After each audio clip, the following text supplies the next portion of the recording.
चलो देखो इसे। मध्य प्रदेश में कृषि पढ़ना है अपने। देखिए, अर्थव्यवस्था में कृषि, मत्स्य पालन, पशुपालन एवं बागवानी को सामूहिक रूप से प्राथमिक क्षेत्र में रखा गया है। कौन से क्षेत्र में आते हैं? प्राथमिक क्षेत्र में आते हैं। मध्य प्रदेश देश में खाद्यान्न उत्पादन में दूसरे स्थान पर है।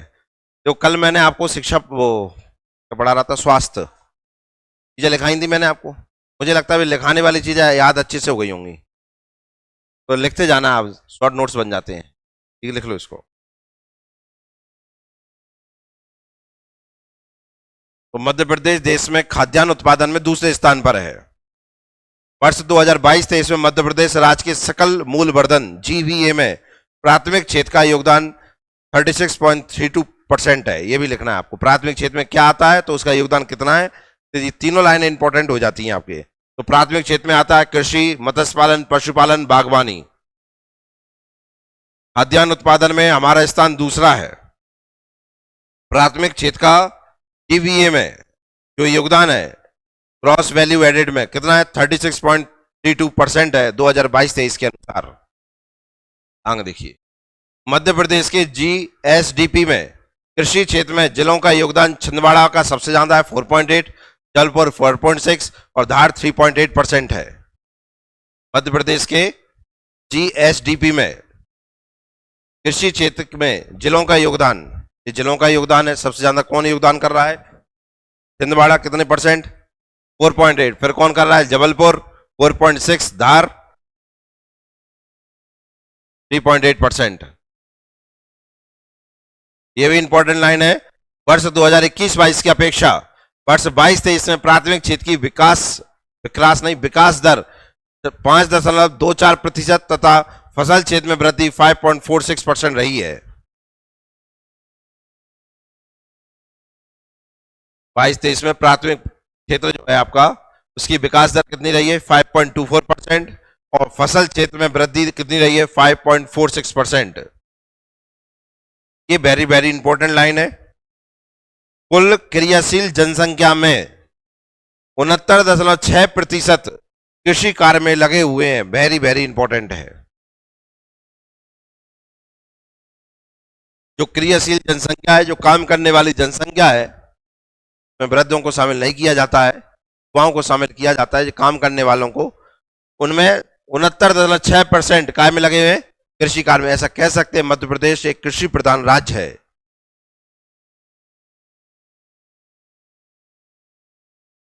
वर्ष 2017-18 में निरा मतलब होता है शुद्ध कृषि क्षेत्र 151.9 लाख हेक्टेयर था, जो राज्य के कुल क्षेत्र का 49.4% है।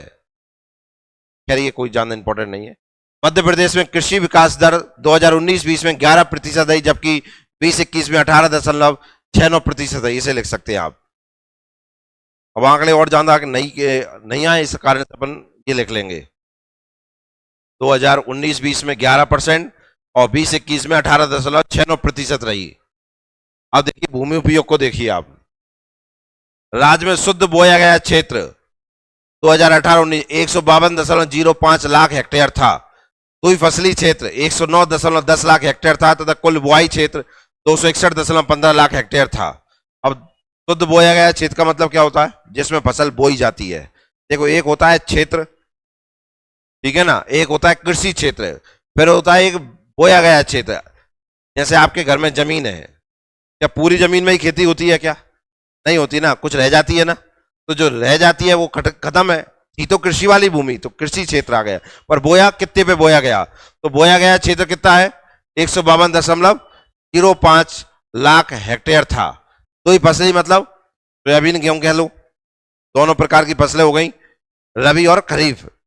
क्षेत्र 109.10 लाख हेक्टेयर था। कुल बुआई क्षेत्रफल 261.15 लाख हेक्टेयर था।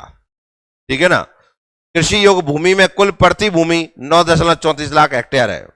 कुल कृषि योग्य भूमि, प्रति भूमि कौन सी? जिसपे खेती नहीं की जाती है, तो प्रति कहलाती है। वो क्या कहलाती है? प्रति। वो कितनी है? 9.34 लाख हेक्टेयर है। शुद्ध कृषि भूमि उज्जैन में सर्वाधिक है, ये लिख सकते हैं। शुद्ध कृषि भूमि उज्जैन सर्वाधिक 80.20%।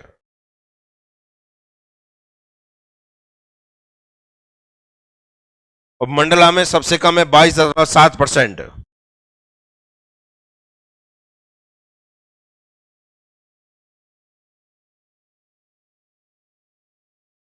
शुद्ध कृषि भूमि सबसे ज्यादा उज्जैन में, सबसे कम मंडला में।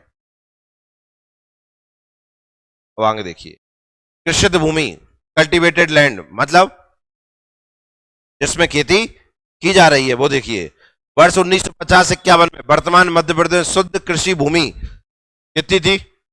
10,85,000 हेक्टेयर थी। कितनी थी? 10,85,000 हेक्टेयर थी। यह बढ़कर वर्ष 1955-56 में कितनी हो गई? 11,708,000 हेक्टेयर हो गई। ठीक है ना। 2000 और 2001 में 14,664,000 हेक्टेयर और वर्ष 17-18 में 15,151,000 हेक्टेयर हो गई। और इस तरह कृषि भूमि में केवल 50.6% की वृद्धि हो पाई। ठीक है ना। पड़ती डरी थी। क्या डरी थी? पड़ती। मेन कारण क्या था? पहले होता था बैलों से खेती, तो ज्यादा कर पाएंगे का नहीं। फिर आ गए ट्रैक्टर, ट्रैक्टर से ज्यादा ज्यादा जमीनें होने लगी, तो कृषि वाली भूमि बढ़ गई कि नहीं? समझ में आया ना। इसलिए आपको देख रहा है कि जहां आपके मन में आ रहा होगा कि जनसंख्या बढ़ रही है, शहरीकरण बढ़ रहा है, या कृषि भूमि कैसे बढ़ गई, तो कैसे बढ़ गई अब समझ में आ गई। पहले लोग कम कर पाते थे, अब लोग ज्यादा कर पाते हैं। और अब पता चला कि जमीन का इतना सा टुकड़ा ही छोड़ना नहीं चाहते। राजगढ़, विदिशा, शाजापुर, भिंड एवं उज्जैन में 70% से अधिक भूमि कृषि के अंतर्गत है। तो इनमें सबसे ज्यादा भूमि कृषि योग्य है। कौन कौन से हैं? राजगढ़, विदिशा, शाजापुर, भिंड, उज्जैन में। क्लियर है। उज्जैन का भी हाल देखा हमने। रतलाम, दतिया, आगरमालवा, अशोकनगर, इंदौर, झाबुआ, मंदसौर, धार, सीहोर, नरसिंहपुर जिलों में बोया गया क्षेत्र 60 से 70% के मध्य है। अपने इधर जो भूमि का कितना 60 से 70% में फसल बोई जाती है। ठीक है। बाकी जमीन ऐसी पड़ी है, और उनमें जो भी है रह रहे हैं, या पड़ती डली है या बंजर है, जो जैसी भी है। बुरहानपुर, बालाघाट, मंडला, उमरिया, सिंगरौली और श्योपुर में है 30% से भी कम है। यहां और कम हो गई। सबसे ज्यादा यहां है, मध्य में कम है। क्लियर है। खंडवा, पन्ना, सीधी, अनूपपुर, शहडोल में निरा कृषि भूमि क्षेत्र 30 से 40% के मध्य है। शेष जिलों में है 40 से 50% तक का है।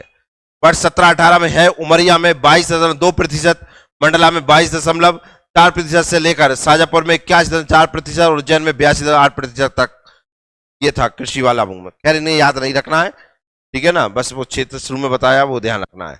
कृषक ऋण प्रदान करने में मध्य प्रदेश देश में 10वें स्थान पर है। ये इंपॉर्टेंट है। मतलब केसीसी लोन, कृषक ऋण होता है कि नहीं होता है? तो मध्य प्रदेश कौन से नंबर पे है? किसानों को ऋण दे देने के मामले में मध्य प्रदेश का कौन सा स्थान है देश में? 10वां स्थान है।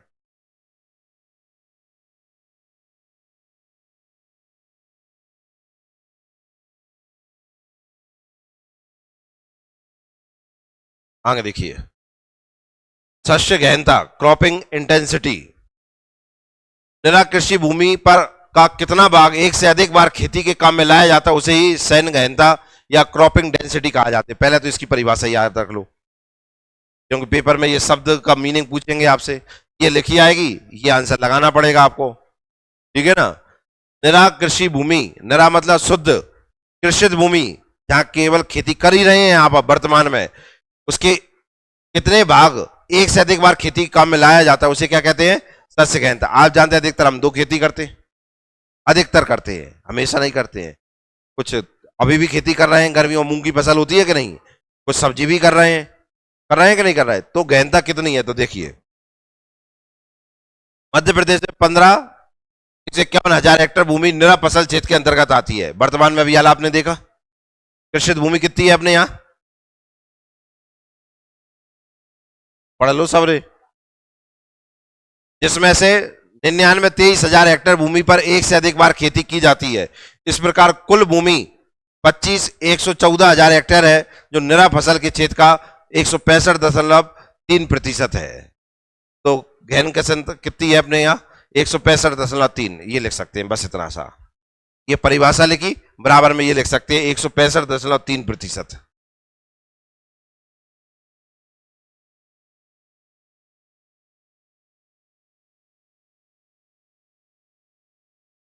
अब आगे बढ़े। सैन्य गहनता का यह अनुपात राष्ट्रीय औसत 142 से तो अधिक है। ये राष्ट्र का है, ये भी लिख लो नीचे, राष्ट्रीय औसत 142, अपने यहां 165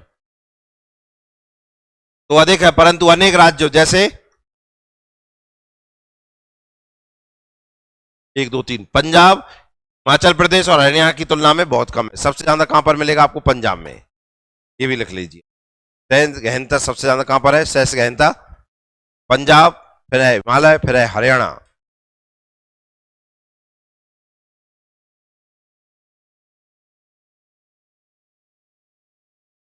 अब ये और देखो इंपॉर्टेंट फैक्ट, राज्य में शस्य गहनता का वितरण एक समान है। सबसे कम शस्य गहनता भिंड जिले में है। सबसे कम फसल कहां बोई जाती है? पानी नहीं बरसे तो अपने आप समझ में आ रहा होगा ना कि जानदार फसलें नहीं बोई जा सकती है। तो भिंड में केवल कौन सी फसल हो रही होगी? आप समझ रहे हैं ना, जी ज्यादा अच्छी हो रही, फिर बरसात वाली तो आप जानते हो रही है नहीं हो रही। तो भिंड जिले में 130 और सबसे अधिक नर्मदापुरम जिले में 180। जानते हैं गेहूं सबसे ज्यादा कहां होता है? नर्मदापुरम में ही होता है। गेहूं है और फसलें है, नदी जाना है ना, नर्मदा है, ताप्ती है, ताप्ती तवा।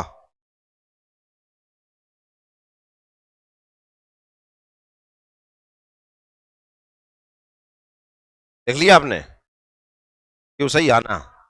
अब ये साले आंकड़े आप पहली बार देख रहे हैं। जैसे आपके महावीर में अभी तक हम जो फसल पढ़ते थे, कृषि पढ़ते थे, उसमें ये आंकड़े नहीं आते थे ना। अब ये ज्यादा आंकड़े इंपॉर्टेंट हो रहे हैं। और सहस गहनता क्षेत्र देखो सबसे ज्यादा कहां मिले, कहां कहां पर है? मालवा पठार, फिर ऊपरी एवं मध्य नर्मदा घाटी, छतरपुर, सतना क्षेत्र, मध्य भारत का पठार। मालवा क्षेत्र तथा नर्मदा घाटी क्षेत्र में अधिक सैन्य गहनता का मुख्य कारण समतल उपजाऊ भूमि, मतलब मालवा पठार में सबसे ज्यादा सैन्य गहनता है। तो पठार के हिसाब से भी लिख सकते हैं आप यहाँ पे। नमी धारण करने की क्षमता भी अधिक होती है। मालवा में काली मिट्टी है ना, इस कारण से।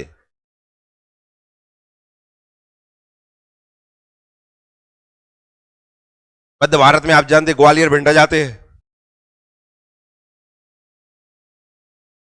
सबसे ज्यादा मालवा पठार, सबसे कम मध्य भारत का पठार।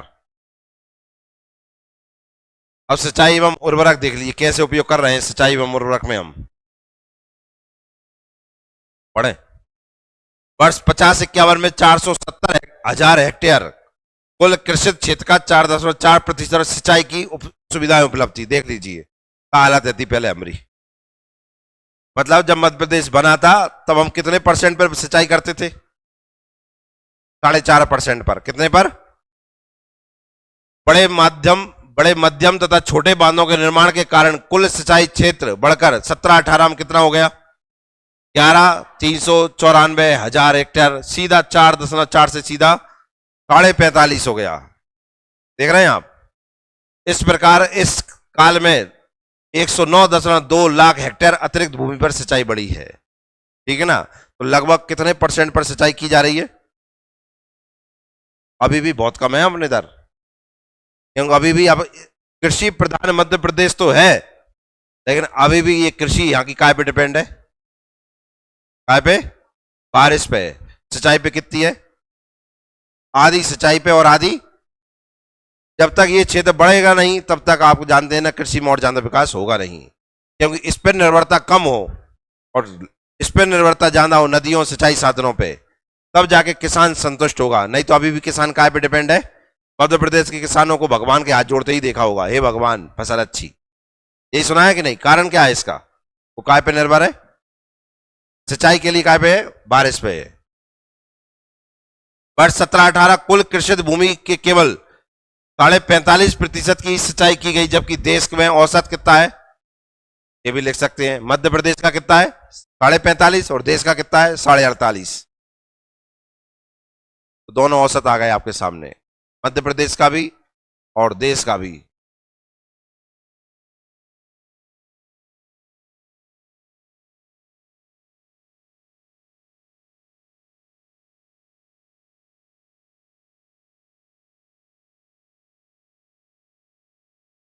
बस ये हो गया 21-22 में 2.93% और बढ़ गया है, तो बढ़ गया लगभग 3%। तो लगभग हम इसके लगभग में पहुंच गए हैं। देखो कितना बड़ा, देखो 21-22 में शुद्ध संचित क्षेत्र में 1,288,1.6 हजार हेक्टेयर था, तो गत वर्ष के 12,51 12,515,2,000 हेक्टेयर से 2.93% अधिक रहा। ये बढ़ गया ना हमारा, तो आ सके कितने परसेंट की बढ़ोतरी हुई है? 2.93%। लिख दीजिए आगे, इसके आगे 45.5 के आगे लिख दीजिए। 2022 में कितनी की बढ़ोतरी हो गई? 2.93% की बढ़ोतरी हो गई।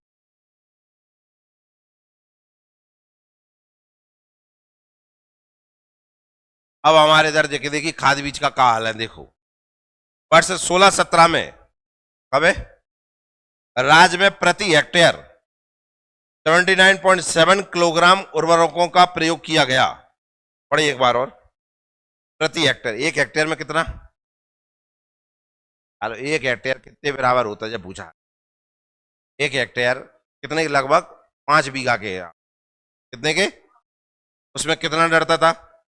5 बीघा में 79.7 किलोग्राम उर्वरक डलते थे। क्या हालत है थी कब अपनी? 16-17 में। फिर क्या हुआ? प्रयोग किया गया। यह मात्रा देश के औसत से बहुत कम। देश में कितना डलता था देख लो, नहीं था कितना डल रहा था? देश में कितना डल रहा था? समझ में आ गया? ज्यादा डल रहा था कि कम? कब के हाल है वर्तमान के? देख, याद रहेगा। उर्वरक देश का लिख लो, भारत मध्य प्रदेश का लिख लो।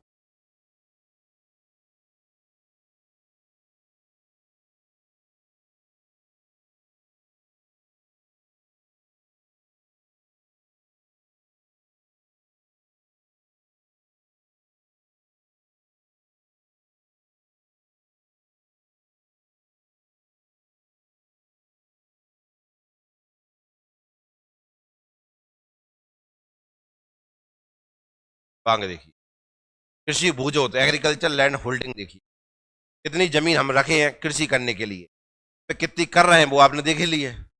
मध्य प्रदेश में कृषि भूजोतों का औसत आकार 1.78 हेक्टेयर 10-11 के अनुसार था, तो देश के औसत भूजोत का के आकार का 1.16 हेक्टेयर से अधिक है। पता है यहाँ पर कृषि करने वाली भूमि ज्यादा है। समझ में आया ना? क्या लिखा है? देश के औसत भूजोत के आकार का हेक्टेयर से अधिक था। कितना है औसत आकार? और देश का कितना है? प्रदेश में औसत जोत का आकार 1.57 हेक्टेयर 15-16 है, जो देश के औसत 1.08 से अधिक है। प्रति व्यक्ति औसत 0.25 हेक्टेयर कृषि। ये लिख लीजिए, ये इंपॉर्टेंट लाइन। एक व्यक्ति के पास यहाँ कितनी जमीन है? तब बांट दिया, औसत डिवाइड कर दिया, टोटल कितना आ रहा है? 0.25 हेक्टेयर कृषि भूमि है। मध्य प्रदेश के प्रत्येक व्यक्ति के पास कितनी भूमि है? 0.25 हेक्टेयर भूमि।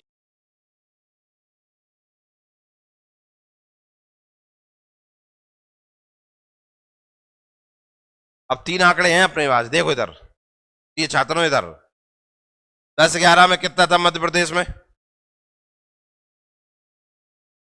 15-16 में कितना हो गया? कम क्यों हो गया? शहरीकरण। काय के कारण होता है? शहरीकरण के कारण। क्लियर है कि नहीं है? तो जे था पहले, जे था अब, और जे हो गया प्रत्येक व्यक्ति के पास। क्लियर हो गया? प्रदेश में कृषि जोत का अधिकतम आकार हरदा 5.5 हेक्टेयर जिले में तथा न्यूनतम कटनी एवं नीमच। इंपॉर्टेंट टेबल पे डाल लीजिए, वेरी वेरी इंपॉर्टेंट।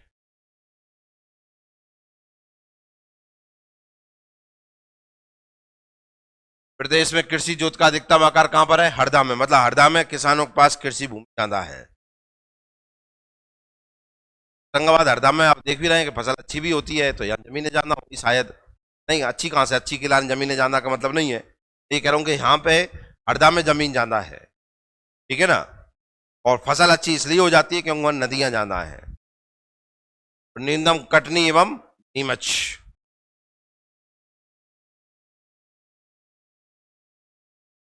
कृषि जोतों के आधार पर कृषकों को निम्नानुसार वर्गीकृत किया गया है। देखो किसान कितने प्रकार के होते हैं। एक होते हैं सीमांत किसान, सबसे छोटे। फिर होते हैं छोटे, ये सबसे छोटे। फिर ये छोटे, फिर उप मध्यम, फिर मध्यम, फिर बड़े। अब आप इधर परसेंटेज देख लो इसका। मध्य प्रदेश में कौन से प्रकार के कृषक सबसे ज्यादा है? कितनी संख्या है? 41%। इनके पास कितने हेक्टेयर? एक से कम है, मतलब 5 बीघा से भी कम के हैं ये ज्यादा है। कितने हैं? सरकार इन आंकड़ों का ध्यान रखती है, जो योजनाएं आती है वे इन आंकड़ों से आती हैं, इसलिए बड़े किसानों को भी योजनाएं आती नहीं। जो योजनाएं आएंगी वे किसको आएंगी? 41 को आएंगे, 1 को आएंगी। 1% एक सरकार देगा, कछु कब मिलेगा? कछु नहीं मिलेगा। सरकार किन के लाने काम करेगी? सीमांत के लाने करेगी।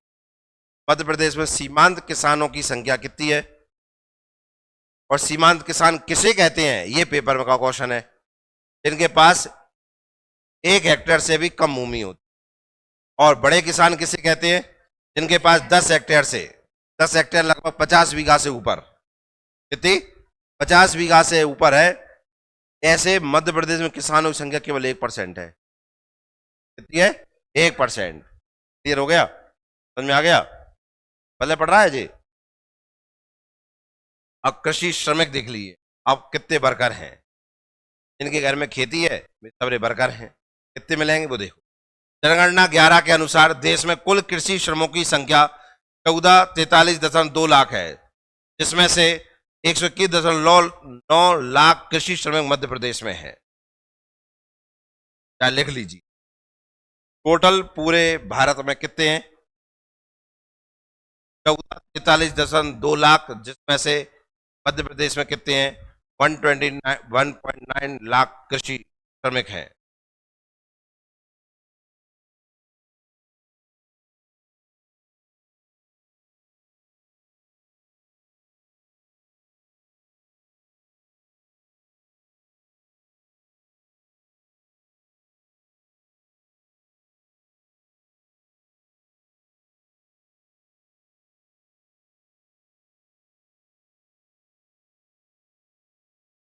आओ अब थोड़ी और सच्चाई जाने। केवल तुम्हारा ही मन पढ़ाई में नहीं लगता है, केवल तुम्हारा ही मन नहीं करता कि खेती हम करते तो बहुत अच्छी कर लेते। आओ देखो, ये सब कह रहे हैं।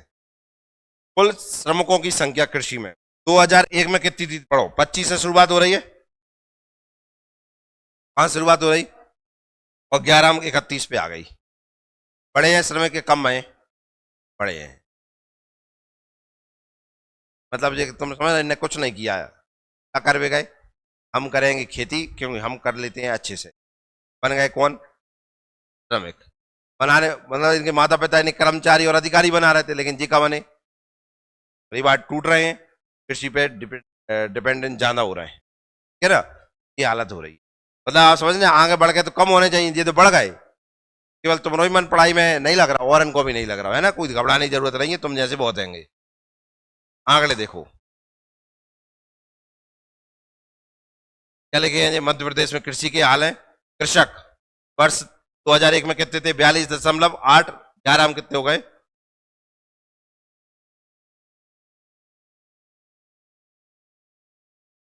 मजदूर बढ़े हैं, निर्भरता कम हुई है। देखो इधर कृषि पर निर्भरता देखिए। 11 1 में कितनी थी? 71.5। और 11 में कितनी हो गई? 69.8। काम करने वाले बढ़ गए, पर उस पर निर्भर होने वाले कम हो रहे हैं, मतलब कुछ और भी कर रहे हैं। कृषि पर निर्भरता ग्रामीण कितनी है? देखो 45.5। अब कितनी हो गई? 45। गांव में नहीं बढ़ रहे। गांव के अगर और अच्छे से खेती करेंगे। ये शहरी है, ये टोटल है, टोटल में ये ग्रामीण है, बच गए वे शहरी बचे होंगे। ठीक है ना? मोटे अनाज या मिलेट या सुपर फूड। अब ये इंपॉर्टेंट है क्योंकि आप जानते हैं 2023 का सबसे ज्यादा चर्चा काय पे थी? काय पे थी? मिलेट्स। मध्य प्रदेश ज्वार बाजरा कोदो कुटकी के प्रमुख उत्पादक राज्यों में से एक है। कोदो कुटकी मुख्य रूप से मध्य प्रदेश के पूर्व में मध्य भागों में उगाया जाता है, जहां मिट्टी अच्छी तरह से सूखी एवं उपजाऊ होती है। उसमें कौन सी खेती अच्छी होती है? कोदो कुटकी। सरकार ने कोदो कुटकी की खेती को प्रोत्साहित करने के लिए 2020 में एमपी राज्य मिलेट मिशन, तो मुख्यमंत्री कोदो कुटकी खेती सहायता योजना प्रारंभ की। तो एमपी राज्य मिलेट मिशन किसके लिए चालू किया गया था? कोदो कुटकी। लिख लेना। कब चालू किया था? 2020 में। पेपर में ये क्वेश्चन आ सकता है। मध्य प्रदेश ने कोदो कुटकी की खेती को प्रोत्साहित करने के लिए कौन सा मिशन लॉन्च किया था? कौन सा? एमपी राज्य मिलेट मिशन। मिलेट की जगह कोदो कुटकी मिशन कर देंगे, पता नहीं क्या लिख देंगे।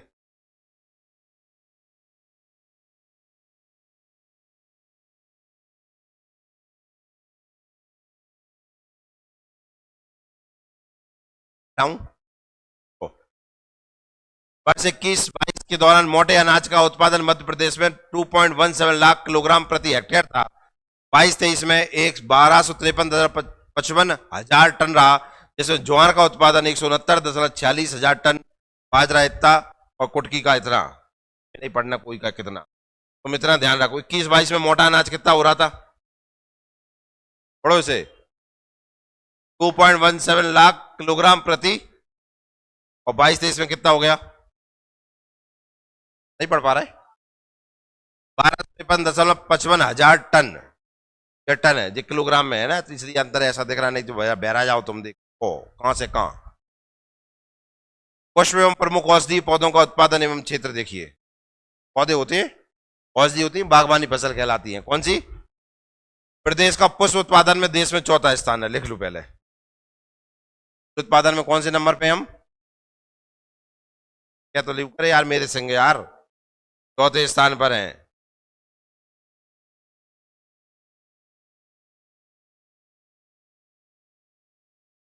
देखो इतने पहले बोर्ड पे, हाल ही में या हाल के वर्षों के दौरान प्रमुख औषधीय पौधों में सबसे बड़ा क्षेत्र और उत्पादन ईसबगोल का रहा, जिसके बाद अश्वगंधा और सफेद मूसली का रहा। सबसे ज्यादा औषधीय पौधों में कौन सा होता है? ईसबगोल की भूसी आती है। देखिए तुमने, बाजरा की बनती, काय की बनती है? बाजरा की। ये डाइजेशन सिस्टम के लिए होती है। काय के लिए होती है? देखिए का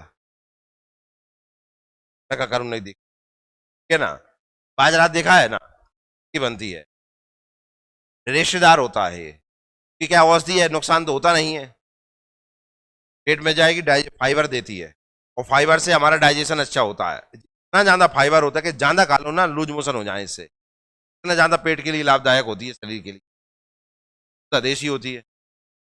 शबगोल हो गई, उसके बाद क्या आती है? अश्वगंधा, फिर क्या आती है? सफेद मूसली। सफेद मूसली जो रहती है वो ताकत के लिए होती है। क्या के लिए होती है? ताकत के लिए। गर्मी में नहीं खा पाए, नहीं तुम अब यार करंट लग जाए, ठीक है ना, बाल खड़े हो जाएंगे, नाक फूट जाएगी, निकलने लगेगा, इतनी ज्यादा गर्मी होती है। इसे खाया जाता है कब? ठंडों में। मेथी लड्डू खाए, मेथी ठंडों में मिलते हैं कि नहीं, ये डाली जाती है उसमें सफेद मूसली, शरीर के लिए बहुत ज्यादा ताकत देती है, और सबसे ज्यादा कैल्शियम रहता है इसमें, तो हड्डियों के लिए बहुत मजबूत। काय के लिए? हड्डियों के लिए। आओ कृषि विपणन देखें, एग्रीकल्चर मार्केटिंग कैसे कर रहे हैं अपन। मध्य प्रदेश में सर्वप्रथम 1960 में मंडी अधिनियम पारित किया गया। मंडी अधिनियम कब आया मध्य प्रदेश में? मंडी अधिनियम 60। राष्ट्रीय कृषि आयोग की अनुशंसा पर मध्य प्रदेश कृषि उपज मंडी अधिनियम 1972 के अंतर्गत 1973 में मध्य प्रदेश राज्य कृषि विपणन बोर्ड का गठन किया गया। तो ये भी लिख लेना, मध्य प्रदेश राज्य कृषि विपणन कब बना? 1973 में।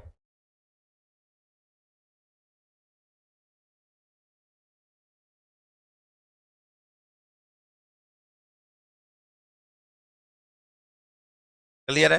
अगला पॉइंट, मंडी समितियां किसानों के लिए उचित मूल्य और बेहतर विपणन सुविधाएं प्रदान करने में महत्वपूर्ण भूमिका निभाती है। मध्य प्रदेश राज्य कृषि विपणन बोर्ड 7 क्षेत्रीय कार्यालय और 13 तकनीकी डिवीजन के माध्यम से 259 मंडियों और 298 उप मंडियों का संचालन करता है। देखा, 259 मंडियों और 298 उप मंडियों का संचालन करता है कौन? मध्य प्रदेश राज्य कृषि विपणन बोर्ड। ये फालतू की चीजें है, याद करने की कोई जरूरत नहीं है। अब भंडार गृह देखें, मध्य प्रदेश राज्य भंडार गृह निगम की स्थापना 1958 में की गई। इसका उद्देश्य कृषकों, जमाकर्ताओं को अपने कृषि उत्पादों का भविष्य में उचित मूल्य प्राप्त करने के उद्देश्य से भंडारण हेतु गोदामों का निर्माण। वेयर हाउस का नाम सुना होगा आपने, शहर के आसपास देखे भी होंगे, उन्हें कहते हैं क्या? भंडार गृह। भंडार क्षमता में वृद्धि हेतु मध्य प्रदेश की स्वयं की वेयर हाउसिंग एवं लॉजिस्टिक पॉलिसी 2012 में लाई गई। ये इंपॉर्टेंट है। भंडार गृह पॉलिसी कब आई थी? 2012 में। इसका नाम है वेयर हाउसिंग एवं लॉजिस्टिक पॉलिसी, या कह लीजिए भंडार गृह पॉलिसी।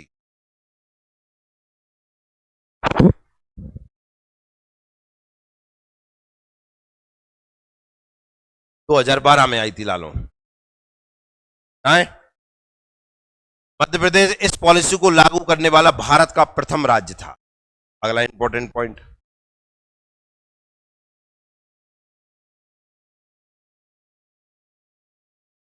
इसके अंतर्गत निजी निवेशकों को 7 वर्षों के लिए 15% लागत पूंजी एवं 5% ब्याज अनुदान प्रदान की छूट।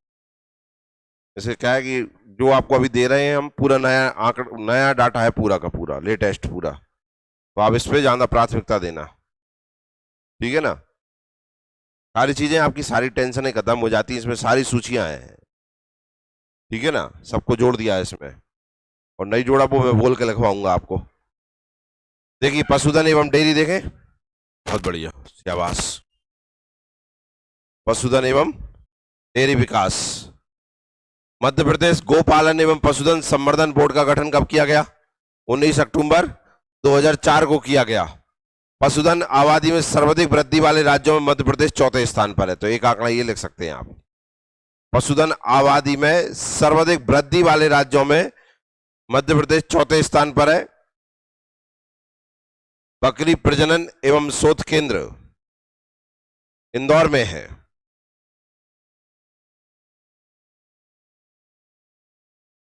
बकरी प्रजनन एवं शोध केंद्र कहां पर है? इंदौर में है। और ये लाइन इंपॉर्टेंट है, केंद्रीय वीर संग्रहालय भोपाल एवं ग्वालियर में, central semen museum is in Bhopal and Gwalior. अंग देखिए, केंद्रीय वीर संस्थान भदभदा 64-65 में स्थापित किया गया। केंद्रीय वीर संस्थान है ये, सीमन इंस्टीट्यूट है और ये म्यूजियम है, दोनों में अंतर समझ लेना भैया। वो ग्वालियर भोपाल में है, वो म्यूजियम है, और ये क्या है? ये इंस्टीट्यूट है। क्षेत्रीय वीर बैंक इंदौर और रीवा को आईएसओ प्रमाण पत्र प्राप्त हुआ है। तरल नाइट्रोजन संयंत्र भोपाल में, ये इंपॉर्टेंट है। लिक्विड नाइट्रोजन प्लांट कहां पर है? भोपाल में है।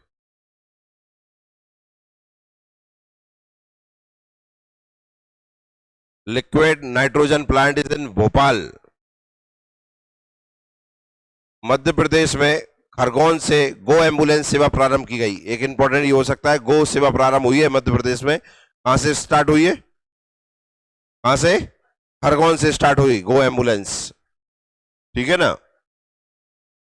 देखो इतनी ज्यादा डिटेल में मतलब पूरी लाइन, गो एम्बुलेंस स्टार्ट खरगोन, बस ऐसा लिखो, पूरी लाइनें लिखोगे तो मैं पढ़ा पढ़ा पागल हो जाऊंगा तुम्हें। High security animal laboratory and animal surrogacy lab कहां पर है? भोपाल में, ये भी इंपॉर्टेंट है।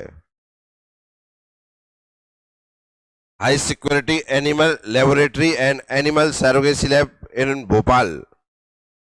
आगे देखिए, मध्य प्रदेश में 1999 राष्ट्रीय गोवंशीय पशु प्रजनन परियोजना शुरू की गई। राष्ट्रीय कामधेनु प्रजनन केंद्र कीरतपुर इटारसी में है, ये लिख लेना। राष्ट्रीय कामधेनु प्रजनन केंद्र Kiratpur Itarsi. National Kamdhenu breeding centre Kiratpur कहां पर है? इटारसी में। मैत्री योजना भी ध्यान रखना, मैत्री योजना का संबंधित है? गोपालकों को प्रशिक्षण हेतु 2015 में स्टार्ट हुई मैत्री योजना, गोपालकों को प्रशिक्षण हेतु। आगे देखिए, अब गायों की संख्या की दृष्टि से मध्य प्रदेश देश में प्रथम स्थान पर है। गाय सबसे ज्यादा कहां मिले हैं आपको? मध्य प्रदेश में है गाय। गायों के मामले में मध्य प्रदेश प्रथम स्थान पर है। भैंसों की संख्या की दृष्टि से मध्य प्रदेश का चौथा स्थान है। गाय में पहला, भैंस में चौथा। वर्ष 2019 में 20वीं पशु जनगणना के अनुसार, 2019 में कौन सी जनगणना हुई थी पहले ये देख लीजिए, 20वीं। और ये आपको पता है, कौन बताएगा? जैसे कि हमारी जनगणना हर 10 साल में होती है, तो पशु जनगणना कितने साल में होती है? 3 साल किसको लगता है? जितेंद्र। 5 में किसको लगता है? तो प्रत्येक 5 साल में क्या ही गणना होती है, ठीक है भैया। तो 19 के बाद कब होगी? तो 24 में हो गई।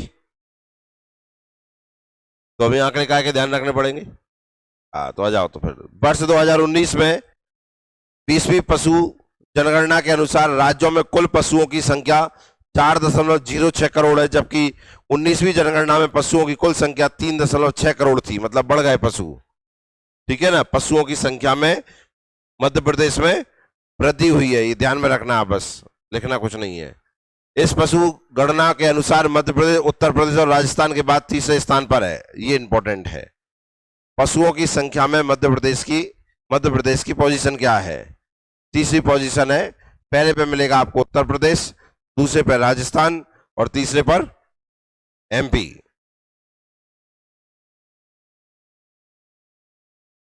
राज्य की मानवीय जनसंख्या से लगभग आधी है, मतलब हमारी जनसंख्या से आधी है। देश का 7.6% पशुधन इस राज्य में है। जिलेवार पशु गणना 2019 के अनुसार प्रदेश में पशुओं का घनत्व 128 पशु प्रति वर्ग किलोमीटर है। लिख सकते हैं आप, ठीक है ना। पशुओं का घनत्व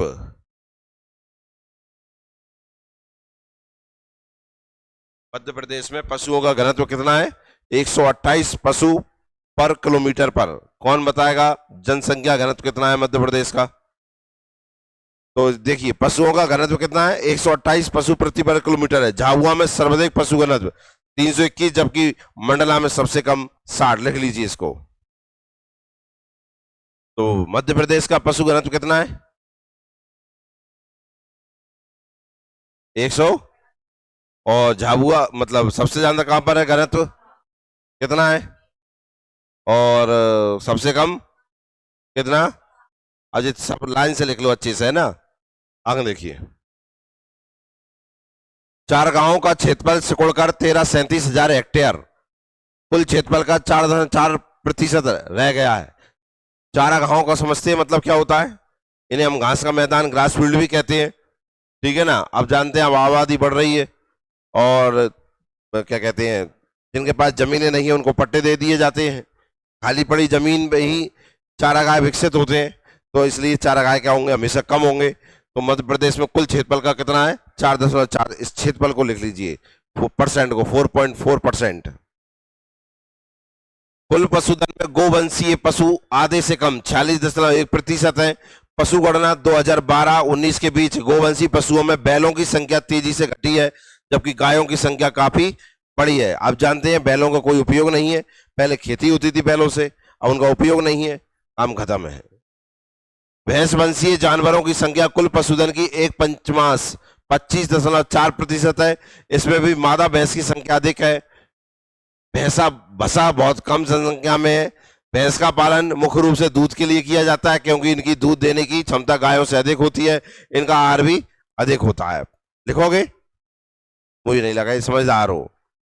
संख्या में बकरी गोवंशी जानवरों के बाद दूसरे स्थान पर है। बकरी गोवंशी जानवरों में दूसरे, सर्वाधिक गाय है, उसके बाद बकरी है। तो जहां गाय लिखी थी प्रथम स्थान मध्य प्रदेश में सबसे ज्यादा, दूसरे नंबर पे कौन हो गई? वहां पे बकरी। कुल पशुओं में 1/4 से अधिक 27.2% बकरियां हैं। यह हिस्सा भारत के औसत से दुगुना है। पूरे भारत के औसत से दुगुना है। कहां? मध्य प्रदेश में। इसके पालन में अधिक मेहनत और व्यय की आवश्यकता नहीं होती। इसी कारण गरीब, विशेषकर अनुसूचित वर्ग के लोग बकरियां पालते हैं। इन्हें गरीब की गाय कहा जाता है। सबको पता है बकरी को क्या कहते हैं? गरीब की गाय। वर्ष 19 के भारतीय पशु गणना के अनुसार दुधारू गायों की संख्या 59.88 लाख है। ये लिख लीजिए, दुधारी गायों की संख्या। रहने दीजिए, मत लिखिए, कोई मतलब नहीं है। दुग्ध उत्पादन देखिए, आर्थिक सर्वेक्षण मध्य प्रदेश वर्ष 2022-23, पहले तो ये ध्यान रखिए, आर्थिक सर्वेक्षण मध्य प्रदेश में कब हुआ था? 22-23 के अनुसार दुग्ध उत्पादन में मध्य प्रदेश देश का तीसरा सबसे ज्यादा उत्पादन करने वाला राज्य है। सबको पता है, अभी पढ़ाया था, अभी सुना था भी मैंने। दुग्ध उत्पादन में मध्य प्रदेश का स्थान कितना है? 19-20 और 20-21 के दौरान दूध का उत्पादन क्रमशः इतना और इतना, जो 5% की वार्षिक वृद्धि दर्शाता है। वृद्धि कितने की हो रही है? 5%। खैर कोई मतलब नहीं है, स्थान इंपॉर्टेंट है बस। राज्य में सर्वाधिक दुग्ध उत्पादन मुरैना एवं श्योपुर जिले में होता है। लिख लीजिए, मुरैना, श्योपुर। मध्य प्रदेश का दूध उत्पादन में तीसरा, पहला और दूसरा कोई बता सकता है किसका स्थान है? ये भी मैंने पढ़ाया था आपको। पहला और दूसरा स्थान दूध उत्पादन में किसका है? किस किस को लगता है पहला राजस्थान? कोई लगेगा, उत्तर प्रदेश है ना पहला, दूसरे पे राजस्थान है और तीसरे पे मध्य प्रदेश है। और मध्य प्रदेश में सबसे ज्यादा श्योपुर और मुरैना। 20-21 दूध की प्रति व्यक्ति उपलब्धता मध्य प्रदेश में लगभग 551 ग्राम प्रतिदिन है। आप लोगों के लिए एक दिन में कितना दूध उपलब्ध है मध्य प्रदेश में? लगभग 600 ग्राम। ठीक है ना, लगभग 600 ग्राम दूध है आपके लिए, ज्यादा नहीं है। सहकारी डेयरी विकास कार्यक्रम देखिए, सहकारी डेयरी विकास कार्यक्रम MP state cooperative dairy federation limited सर्वप्रथम प्रदेश के पश्चिमी एवं मध्य क्षेत्र के 9 जिलों में वर्ष 75 में राष्ट्रीय डेयरी विकास बोर्ड के माध्यम से इंटरनेशनल डेवलपमेंट एजेंसी से प्राप्त वित्त पोषण से प्रारंभ की गई थी। सुनते जाना, लिखना कुछ नहीं है। इस कार्यक्रम का प्रदेश में संचालन करने के लिए राज्य स्तर की संस्था Madhya Pradesh state dairy development corporation का गठन 75 में किया गया। दूध उत्पादन एवं विपणन की समस्या को हल करने के लिए मध्य प्रदेश में सहकारिता क्षेत्र के अंतर्गत डेयरी विकास कार्यक्रम 1977 में प्रारंभ किया गया। 80-81 में प्रदेश में ऑपरेशन फ्लड सेकंड कार्यक्रम प्रारंभ किया गया, इसे लिख सकते हैं, ऑपरेशन फ्लड सेकंड 80-81 में मध्य प्रदेश में स्टार्ट, जिसके तहत 4 दुग्ध संघों ग्वालियर, जबलपुर, रायपुर और सागर में डेयरी विकास की गतिविधियां प्रारंभ की गई। ऑपरेशन फ्लड कार्यक्रम का राज्य स्तर पर संचालन करने के लिए मध्य प्रदेश दुग्ध महासंघ सहकारी मर्यादित वर्तमान में MP state cooperative dairy federation limited की स्थापना की गई। तो बस इतना की, बस 81 में भोपाल, इंदौर, उज्जैन दुग्ध संघों को भी ऑपरेशन फ्लड कार्यक्रम में अंतर्गत सम्मिलित कर लिया गया। एमपी सीडीएफ एवं दूध संघों के अंतर्गत कार्यरत त्रिस्तरीय संरचना का संचालन प्रदेश के सभी जिलों में किया जा रहा है। सांची दूध वगैरह सुनते हैं ना, इंदौर में जाएंगे तो अलग मिलता है, तो सबका अलग अलग संघ है कि नहीं है? काय के लिए है? दूध की समस्या को खत्म करने के लिए। बुंदेलखंड सहकारी दूध संयंत्र की स्थापना 6 अक्टूबर 16 को सागर में की गई। छोड़ो इसको, अब देखते हैं कहा अंडा उत्पादन। देखिए, अब मध्य प्रदेश राज्य पशुधन एवं कुक्कुट विकास निगम की स्थापना 19 नवंबर 82 को की गई।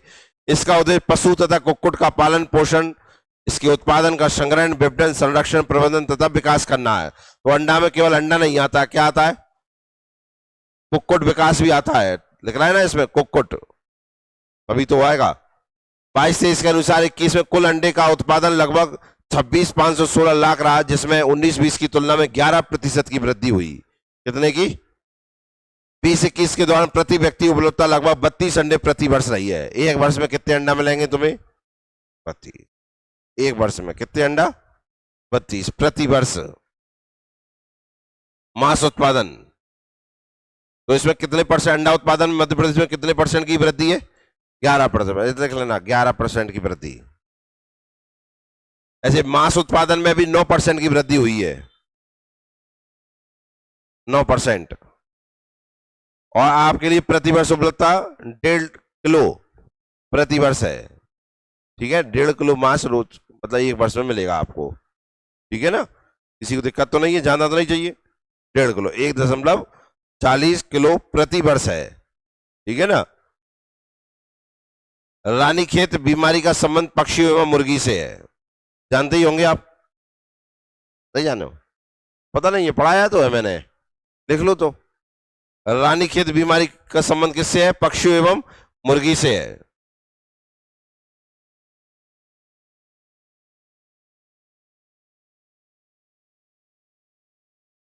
मांस जो होता है वो सबसे ज्यादा काय से होता है? मुर्गी पालन से होता है। दूसरे नंबर पर बकरी, सब जानते ही होंगे। अब मत्स्य पालन देख लीजिए। तागवार मानव निर्मित झीलों में मध्य प्रदेश का देश में प्रथम स्थान है, लिख लो, काम में जाएगा। मानव निर्मित झीलों में मध्य प्रदेश का देश में प्रथम स्थान है। मछली उत्पादन में देश में मध्य प्रदेश का 16वां स्थान है। ये इंपॉर्टेंट है, मछली उत्पादन में कौन से नंबर पे अपन? 16वें स्थान पर है, जो कि देश की कुल उत्पादन का 1.6% है। लिख पाएगा? परसेंट नहीं लिखना है। मध्य प्रदेश का 16वां स्थान है और मध्य प्रदेश में सर्वाधिक मत्स्य उत्पादन जिले जबलपुर और सिवनी है। और मत्स्य उत्पादन में या पालन में मध्य प्रदेश को उत्कृष्ट पुरस्कार भी मिला है। ठीक है ना। मछली उत्पादन के बेहतर प्रबंधन और उत्पादन में लगातार वृद्धि के लिए प्रदेश को विशेष श्रेणी में उत्कृष्ट पुरस्कार भी मिला है, ध्यान रखना आप। Better management of fish production and continuous increase in production, excellent award in A special category, लिख लेना आप। विशेष श्रेणी में उत्कृष्ट पुरस्कार मिला है मत्स्य पालन में मध्य प्रदेश को। आगे देखिए जैविक कृषि, देखिए अगला कौन सा है, जैविक कृषि। जैविक कृषि एक ऐसा उत्पादन तंत्र है जो मृदा पारितंत्र और मानव स्वास्थ्य के सतत रूप से बनाए रखता है। इस प्रकार की कृषि में संश्लेषित उर्वरकों एवं कीटनाशकों के के स्थान पर फसल चक्रण, हरी खाद, जैविक कीट नियंत्रण द्वारा कृषि उत्पादन प्राप्त किया जाता है। जैविक कृषि को प्रोत्साहित करने के उद्देश्य से राज्य सरकार ने मंडला जिले में 47 हेक्टेयर भूमि जैविक कृषि के लिए प्रदान की है। कहां से स्टार्ट हुई, हमारे इधर मंडला से। इसमें जवाहरलाल नेहरू कृषि विश्वविद्यालय जबलपुर द्वारा जैविक कृषि अनुसंधान केंद्र की स्थापना की गई है, लिख सकते हैं आप। जैविक कृषि अनुसंधान केंद्र कहां मिलेगा, जबलपुर के मंडला, मंडला जबलपुर एग्रीकल्चर कॉलेज ने स्थापना की है।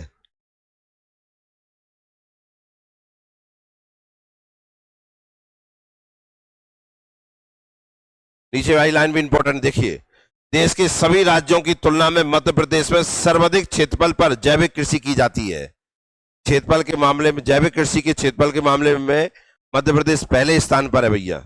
और पूर्णतः जैविक राज्य आप जानते हैं सिक्किम है, भूमि सबसे ज्यादा हमारे पास है।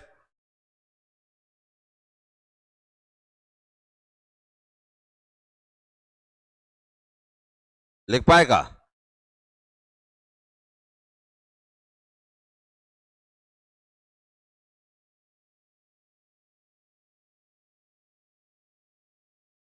देखो मध्य प्रदेश ने सर्वप्रथम वर्ष 2001-2 में जैविक खेती को अपनाया, लिख लेना। मध्य प्रदेश में जैविक खेती स्टार्ट कब हुई, 2001-2 में।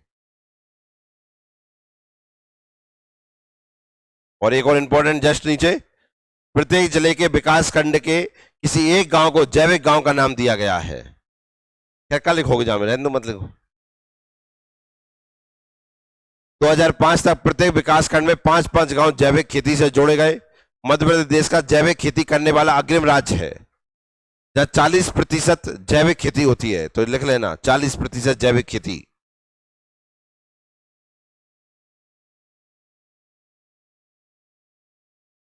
नहीं नहीं, मध्य प्रदेश का।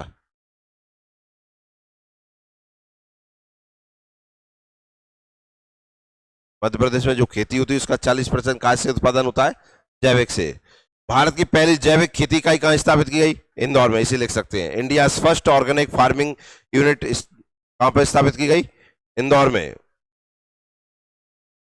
और जस्ट इंदौर में ही क्या है, मध्य प्रदेश राज्य जैविक प्रमाणीकरण संस्था कहां है, इंदौर में। Madhya Pradesh state organic certification agency कहां पर है, इंदौर में। इंपॉर्टेंट ये वाली लाइन है, जैविक खेती इकाई, ठीक है ना। पेपर के हिसाब से ये ज्यादा इंपॉर्टेंट है, ये नहीं है, पर इंदौर है इसलिए अपने लिख लिया है। जैविक अनुसंधान केंद्र कहां पर है, मंडला में। अभी यहां लिखा है हमने, जबलपुर कृषि विद्यालय द्वारा स्थापित किया गया। एकमात्र जैविक कपास अनुसंधान केंद्र खंडवा में भगवत राम मंडलोई कृषि कॉलेज 2018 में स्थापित किया गया, लिख सकते हैं आप इसे भी।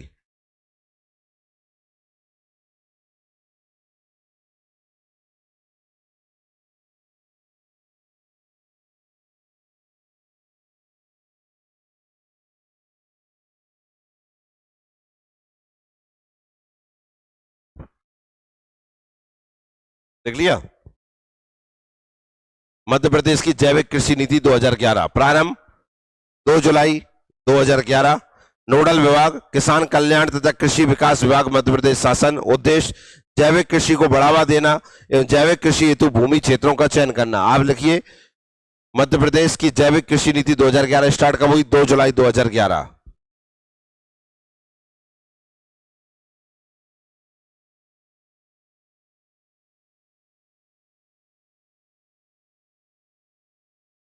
जैविक कृषि नीति 2011 2 जुलाई को स्टार्ट हुई थी। अब इसमें देखिए महत्वपूर्ण फैक्ट सारे के सारे, अब सुनते जाना एक एक।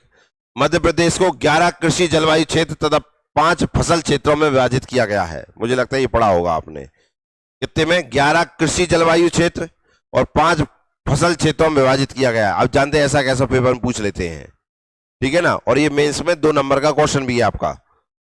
मध्य प्रदेश कृषि आर्थिक सर्वेक्षण जारी करने वाला देश का प्रथम तथा एकमात्र राज्य है, ये इंपॉर्टेंट है।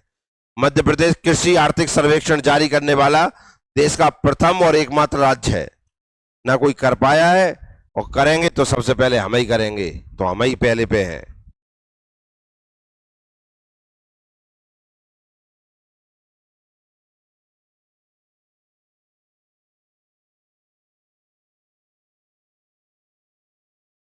क्या आप लिख पाए?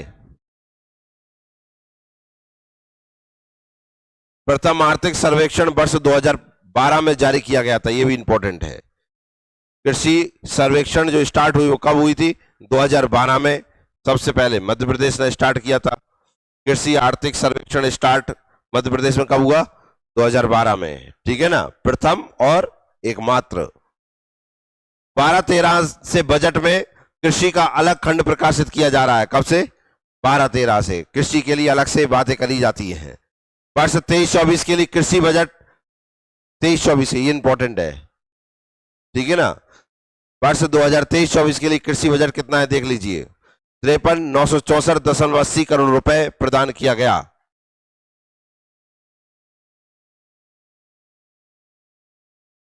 बजट लिख लेना, पैसा याद रखना है, ये 53,964.80 करोड़ रुपए प्रदान किया गया।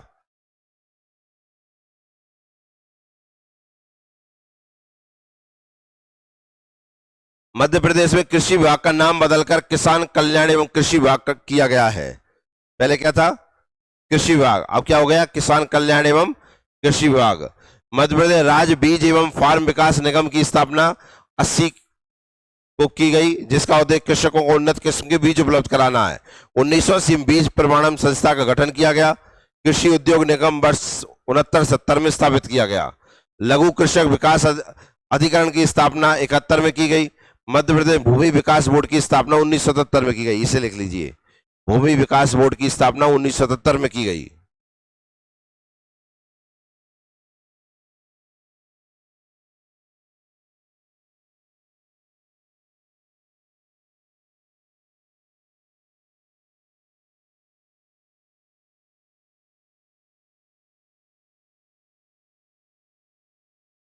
सतहत्तर में ही काय की स्थापना की गई?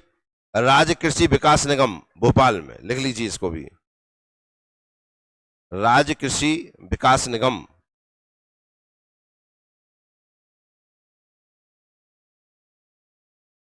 तो 1977 में 2 की स्थापना है। भूमि आ गई तो उस पर कृषि हो गई, और इससे ही संबंध है। देखिए, अगर कृषि करना है तो क्या जरूरत पड़ेगी? बीज की।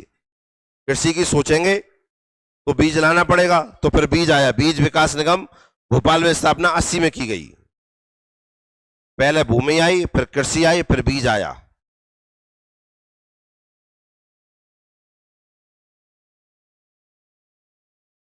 राज्य कृषक आयोग का गठन 13 सितंबर 2006 को हुआ। मध्य प्रदेश सरकार द्वारा मिलेट उत्पादन को बढ़ावा देने हेतु मध्य प्रदेश राज्य मिलेट मिशन प्रारंभ किया गया। जबलपुर के खमरिया में गेहूं और मक्का में शोध एवं विकास हेतु अंतर्राष्ट्रीय गेहूं और मक्का शोध केंद्र की स्थापना 2011 में की गई। मुझे लगता है ये अनुसंधान केंद्र सबको पता होगा, जिन्हें नहीं है पता वो लिख सकता है, ठीक है, इंपॉर्टेंट है बहुत ज्यादा। गेहूं और मक्का शोध केंद्र की स्थापना कहां की गई है? ठीक है ना। मध्य प्रदेश कॉफी का उत्पादन बैतूल जिले में भैंसदेही तहसील के कुकरू ग्राम में होता है। काम को पता है ना? नहीं, भैंसदेही अकेला पठार पता हो। भैंसदेही पठार को 2 भागों में विभाजित कौन करता है? हाथ ऊपर करना। भैंसदेही पठार को 2 भागों में डिवाइड करने वाला कौन है? 2, 2, 4, 5, 6। सोनम, ताप्ती नदी। कौन सी नदी? ताप्ती नदी भैंसदेही पठार को 2 भागों में अलग करती है। अंग्रेजों ने खेती करी काय की? यहां पर कॉफी। तो मध्य प्रदेश में एकमात्र जगह जहां कॉफी होती है वो कौन सा है? बैतूल का भैंसदेही पठार गांव कुकरू। राष्ट्रीय कृषि बीमा योजना वर्ष 1999-2000 में स्टार्ट हुई, इसे लिख लीजिए। राष्ट्रीय नहीं तो राजकीय लिख दो, राजमाज बीमा नहीं कराता है, हमेशा राष्ट्रीय चलता है। राष्ट्रीय कृषि बीमा योजना 99-2000 से शुरू की गई।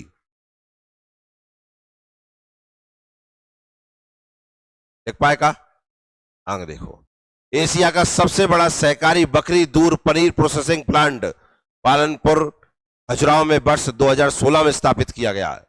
इधर देखो, इधर कहां गया? कहाँ गया? बकरी दूध पनीर, ठीक है ना, कौन सा है? बकरी दूध पनीर। केवल इतना छोड़ छाड़ के केवल यहीं से पूछ सकता है, बकरी दूध पनीर प्रोसेसिंग प्लांट मध्य प्रदेश में कहां पर है? क्योंकि एशिया का सबसे बड़ा, से तुरंत ध्यान आ जाता है, खजुराहो लगाओ, फिर चाहे वो बकरी दे चाहे गैया दे, पर इतना बकरी दूध पनीर प्रोसेसिंग प्लांट पालनपुर खजुराहो में वर्ष 16 में स्थापित किया गया।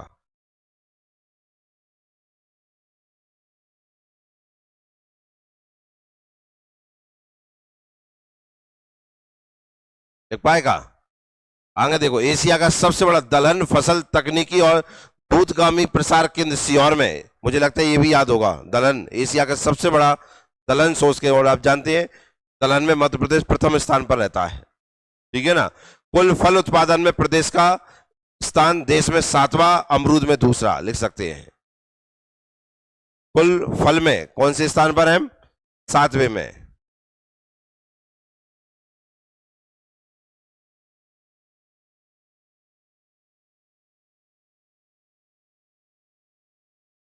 अमरूद में कौन से है? दूसरे में। सबसे ज्यादा अमरूद तो भोपाल, अमरूद सबसे ज्यादा एक जिला एक उत्पाद में तो भोपाल है, श्योपुर है नहीं, भोपाल। वही तो मैंने कहा है, ऐसे कैसे? वो बताया तो मुझे ध्यान है, वो अमरूद सबसे बड़ा भोपाल में ही मिलता है कि नहीं मिलता है, बताया था मैंने। देश का 24.5% अमरूद मध्य प्रदेश में होता है। मसाला उत्पादन में मध्य प्रदेश का स्थान देश में चौथा है, मसाले में। आंकड़े बदले बदले से लग रहे हैं, तुमने जो पढ़े हैं वही लग रहे हैं, बदले लग रहे हैं, लगा दो, हम क्या करने हैं। मसाला का ध्यान रखना, बड़ा चर्चा चल रही है मसाला की। पहला मसाले में देश में स्थान, हाँ मुझे ध्यान में लिखाया था, लेकिन अब ये ध्यान रखना आप, चौथा स्थान, ठीक है ना, लिख ला होगा। कृषि संबंधित प्रमुख संस्थान और केंद्र निगम देखिए अब। आलू अनुसंधान केंद्र कहां पर है? ग्वालियर में है। कहां पर है? कपास अनुसंधान केंद्र खरगोन। पुष्प अनुसंधान अनुसंधान केंद्र श्यामपुर सीहोर, इजराइल की सहायता से।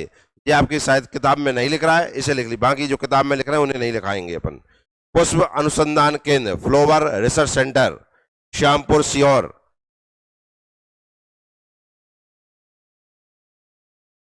तो पुष्प अनुसंधान केंद्र कहां पर है? श्यामपुर सीहोर में। किसकी सहायता से? मूंगफली अनुसंधान केंद्र खरगोन। अब ये तो सब पता होगा, जो पता ना हो आपको किताब में ना मिले हो उन्हें लिखना है बस। धान अनुसंधान केंद्र बड़वानी, अंगूर अनुसंधान केंद्र रतलाम, आम अनुसंधान केंद्र रीवा, दलहन अनुसंधान केंद्र अमलाहा सीहोर, एशिया का सबसे बड़ा भी पढ़ाया था। सोयाबीन अनुसंधान केंद्र उज्जैन, राष्ट्रीय सोयाबीन संस्थान इंदौर, सोयाबीन वायदा बाजार इंदौर, रंगीन मछली केंद्र खंडवा, पता है ना ये तो। रेशम मंडी कहां पर है? नर्मदापुरम, पता है।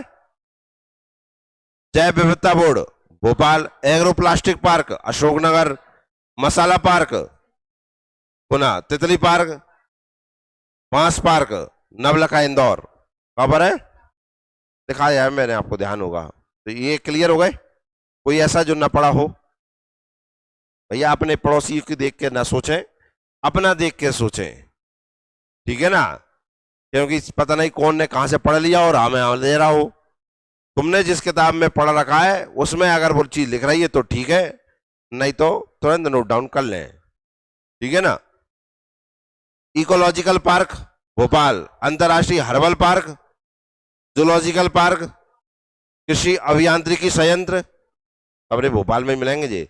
सेल्युलोज जैविक खाद्य संयंत्र, जैविक खेती इकाई और कीटनाशक बनाने का प्लांट कहां पर है? बीना सागर में। क्लियर है?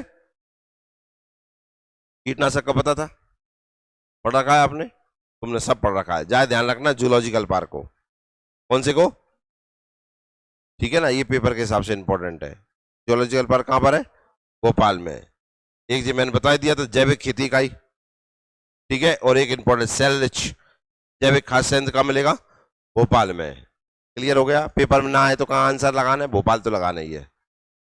कीटनाशक संयंत्र सहकारी क्षेत्र का कहां पर है? कटनी। जी लिख लीजिए। कीटनाशक संयंत्र पेस्टिसाइड प्लांट कोऑपरेटिव सेक्टर का कहां पर है? कटनी में है। अवशिष्ट जैविक खाद्य निर्माण संयंत्र waste organic fertilizer manufacturing plant Gwalior.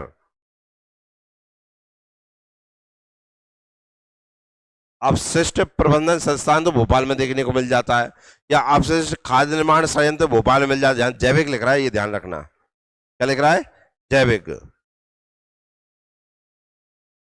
अगला देखिए, डेयरी डेयरी स्टेट केंद्र कहां पर है? जबलपुर में। ये भी लिख लेना, डेयरी स्टेट केंद्र।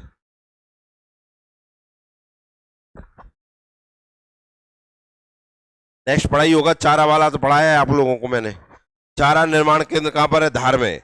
राज्य कृषि विस्तार एवं प्रशिक्षण संस्थान भोपाल में है। राज्य कृषि विस्तार एवं प्रशिक्षण संस्थान भोपाल।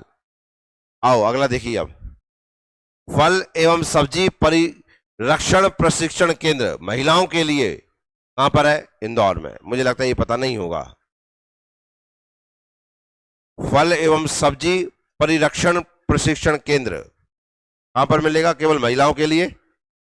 कहां पर है? इंदौर में। महाशीर मत्स्य संरक्षण केंद्र केरवा जलाशय भोपाल। ये इंपॉर्टेंट है।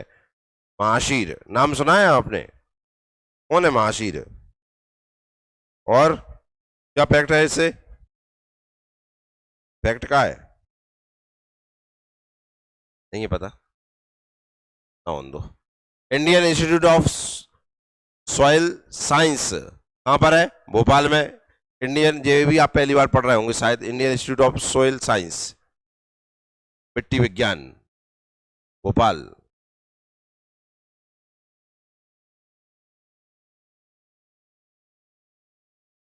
राष्ट्रीय खरपतवार विज्ञान अनुसंधान केंद्र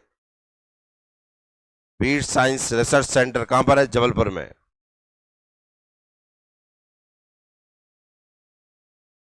खरपतवार नहीं नहीं, खरपतवार आती है, उनका अध्ययन कौन करता है? जबलपुर करता है। देखवाएंगे अब। अटल बिहारी वाजपेयी राष्ट्रीय सहकारिता विकास अनुसंधान केंद्र इंदौर। ठीक है ना, भोपाल मत लगाया ना नाम है। अटल बिहारी पूरे भोपाल में है, तनक बहुत ग्वालियर में है। इंदौर को सोच नहीं पाए हम, इसलिए इंदौर लिख लेना। अटल बिहारी वाजपेयी राष्ट्रीय सहकारिता विकास अनुसंधान संस्थान इंदौर प्रस्तावित है, और ये तो मतलब नया बनेगा।